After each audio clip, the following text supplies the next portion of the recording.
Hey, thanks for making it to Veterans Info Tap. I'm glad you made it. Here are 2 forms from the VA that you should absolutely include with your claim if you are trying to establish your Nexus. Now, hit the thumbs up, subscribe, share with a friend, all that good stuff. I really appreciate it. If you're not subscribed to this channel, please do so. And look, if you have the ability to share it, watch it, hit the thumbs up, let the video run, all of that stuff. It really helps the channel to grow. So thank you so much. All right, jumping into this. There are 2 kind of versions. There's actually 3. We'll say 3.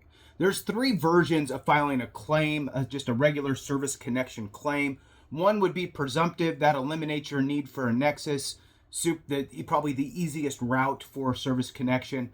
Number 2 would be a claim where you actually have documentation during service that shows your condition, your ailments, whatever, showing that it manifested or as a result of your time in service, and your Nexus is kind of built in there, and it all makes sense and moves forward.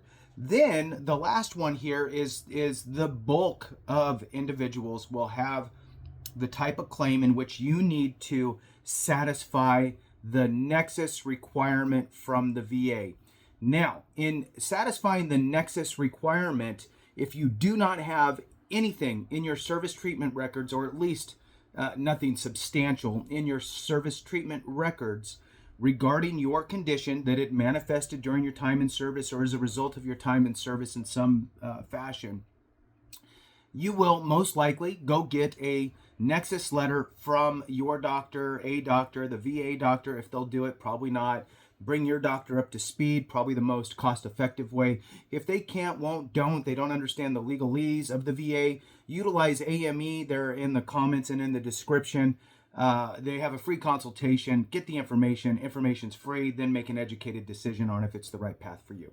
Now, 2 forms that you're going to want to work on while you're going through that process, in my opinion, is the statement forms is the best way I could put it. So you're going to hear a lot out there about things like buddy statements or your own personal statement. There are VA forms for those specific requests, right? Or letters that you would be writing, statements.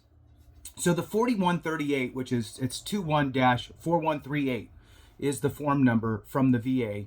That form number, 214138, 214138, that form is for you, the veteran, to complete. You're going to tell your story, right? So the idea would be, okay, I was never diagnosed for migraines during my time in service. I never mentioned it anywhere in my time in service, but I started getting migraines during my time in service, and I would go to my medic or my corpsman, and I would get my Motrin, and I would move on. That created this behavior of that's how I treat migraines, so I took that with me after I left the military, and I continued to just buy bottles and bottles of Motrin or Advil or Excedrin or whatever you buy. So at that point, you have nothing in your military records, service treatment records, so you need to build the bridge back. Now, in that process, you're going to be getting that Nexus letter. That's the medical evidence with rationale on why they believe that your condition is at least likely as not to have manifested or occurred due to your time in service. And you're going to follow that up with your own personal statement on the 214138. In that form, you would write that story, right? When I was in, never had any issues, never had migraines, and then, whatever, halfway through, 3 years in, whatever it is, in the year of whatever, I started to get migraines, these horrible headaches. I went to the medic, the corpsman. They gave me Motrin. After a couple hours, it seemed to dissipate enough for me to function again.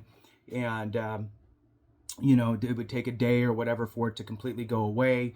I would take multiple 800 milligrams throughout the day to combat it. And that's how I treated myself. I never went to go get diagnosed. I didn't think that there was anything more than that. I wasn't instructed by the medic or the corpsman to go get diagnosed. It seemed as though this was the course of action, right? And quite frankly, I didn't want to cause any more attention to myself in this way, as it was frowned upon to go to medical and blah, blah, blah, right? So you tell your story. And then, maybe it wraps up with, it wasn't until 10 years ago or 5 years ago or 3 years ago or 2 years ago that I saw a commercial on TV about migraine medication. And I thought, you know what?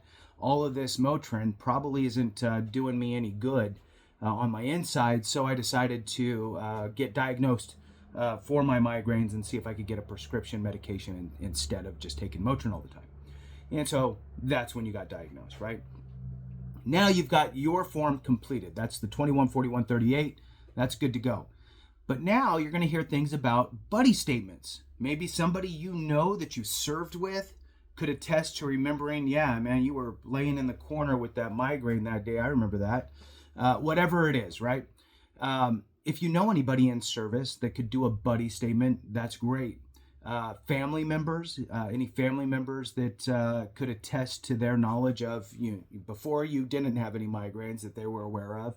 And it wasn't until you came home for leave that time that you sat down with a bottle of Advil and they asked you what was going on, right? So they could write a letter for you as well. It's on a different form.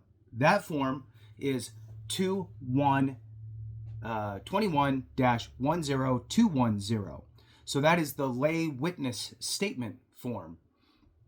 So you would utilize that form for anybody that's writing a letter on your behalf. Now, on the VA's website here, where these forms are, so if you Googled, maybe you Google VA statement in support of claim or VA statement letters, this page should pop up. But nonetheless, you have the numbers. 214138, 21-4138 is the statement in support of claim. It's related to all kinds of different things you could utilize this form for. It's a basic VA form. So whether it's careers and employment, disability, which is what I'm talking about, education and training, healthcare, housing assistance, life insurance, and pension. So the last revision date, which I always suggest, if you're going to pull up a form, pull it directly from the VA's website. If you do not, you risk it being an outdated form. So this one was last revised July 2024. It says when to use this form, use the VA form 214138 to provide additional information to support your claim. So again, that's you. Next one is the VA form 21-10210, which is the lay witness statement. It says use the VA form 21-10210 to submit a formal statement to support your VA claim or the claim of another veteran or eligible family member. Please, people also sometimes call this statement a buddy statement. All right, so that's awesome. While we're here, I'll give you a couple more helpful forms in the event that you ever need them, which is the VA form 2010206. That's the Freedom of Information Act form or the Privacy Act request. You use that form to access your compensation, pension, benefits, and military records. And the last one is priority processing. I've done videos on this in the past.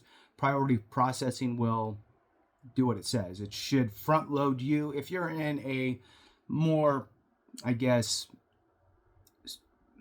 high risk type of a position. You're terminally ill, you have eviction notices, you're of a certain age. Those would be some of the reasons in which the VA would consider you for priority processing of your claim. That's VA form 2010207. All right, with that, thanks so much for watching. I appreciate you. Have a great one. And remember, if we don't take care of each other, something went wrong.